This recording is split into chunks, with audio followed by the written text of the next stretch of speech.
Hey guys, coming at you here this morning. Yeah, it's morning and not afternoon like I normally do, but got kind of a lot of stuff going here today. Yesterday I talked about a storm rolling in, and we did.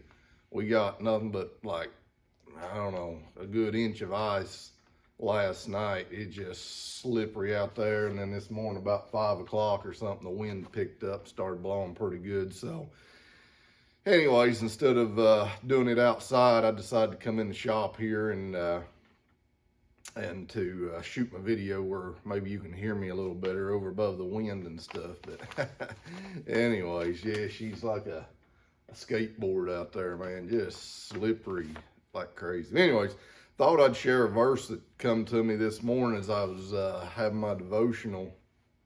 It's in Luke 9.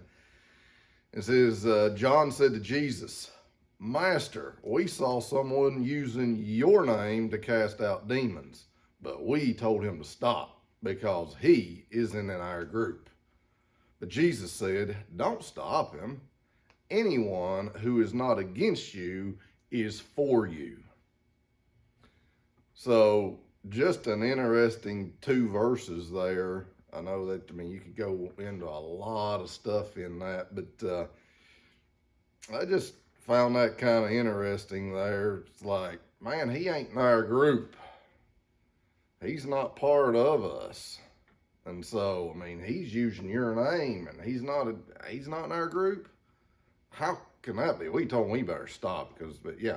So as I was pondering that, I'm like, wow, I guess I don't ever remember reading that, I guess, quite in that light. Some of it, I think, is the NLT, New Living Translation.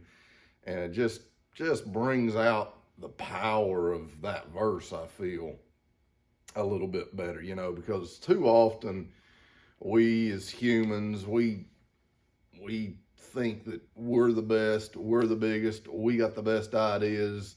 Are you in our group? If not, that type of thing, and that can go from, man, whether it's your family name, whether it's your business, whether it's your community you live in, whether it's your church, denomination, school, ball game, ball team. This can go to so many different avenues, places that we're a part of, or different times, you maybe go to a meeting or something and they shake hands and you introduce yourself, or are you a part of the club here, whether it's whatever it may be, the real estate meeting, the chamber of commerce, or the school, or the church, or people want to know, are you a part of us or no? And sometimes it's all good, it's fine, other times it's like, oh, you're not, well then, okay, then they treat you just a little bit differently. And I think that's what was happening here. Man, somebody's using your name and they're not in our group. We told them to stop. That's what John said. And so, I look at that from our own selves. Are we looking down on other people, thinking that we're the only one that got it figured out? A couple days ago, I talked about perspectives. Do we have all the perspectives? Do we have God's perspective on this? Do we think we've got it figured out better than anyone else? We've got the monopoly on Christianity, let's say. Do we have the monopoly on that nobody else, we just look down on everybody else and think that there's something wrong with them and they're not a Christian? I think it's something for us to consider, to know, to think about, what are we doing, in trying to help these people? Or I guess a question I asked myself, or maybe it's a question I asked myself, but also something I think I witness and see, especially in church life, is a focus on our differences versus focusing on the one thing, the unity that we do have. And of course, that's Satan's plan, is to try to divide us. It's like, well, you do it a little bit different than we do. You do this. You have maybe this set of rules in your church, and you don't, and so we don't associate with you, and this type of thing.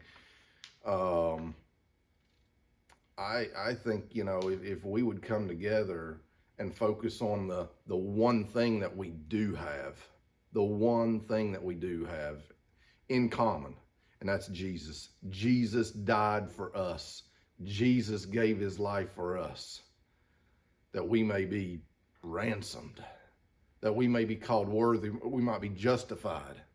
And as we come together and see that, man, we were sinners, we were scum, we were worms, but Christ saved us, and I'm thankful for Jesus.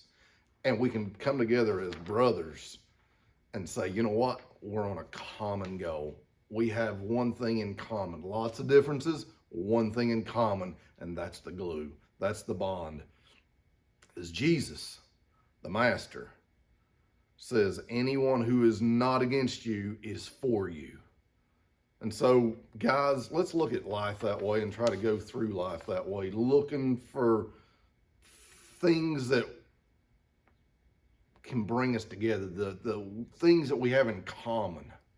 Let's look at the next guy. Sometimes we'll come in and sit beside a guy, and you're like, okay, who's this guy? Man, he's different than me. That type of thing. It happens to all of us. And yet, as we sit beside them and start, maybe make this our purpose, like, what do we have in common? What do we have in common? And maybe that brings up a topic for another time, maybe, but about an experience I had with a guy just recently, maybe. But yeah, let's encourage each other, not stopping each other from doing good and casting out demons or whatever it is. Let's not stop each other, but let's go together. If we're both on Team Jesus, let's go. Let's push. Let's encourage. Let's not stop. And that's what Jesus encouraged. Don't stop him. So guys, let's look for the good in each other, and let's encourage each other to keep doing what Jesus wants us to do. So, hey, hope you have a blessed day. We'll talk to you later. See ya.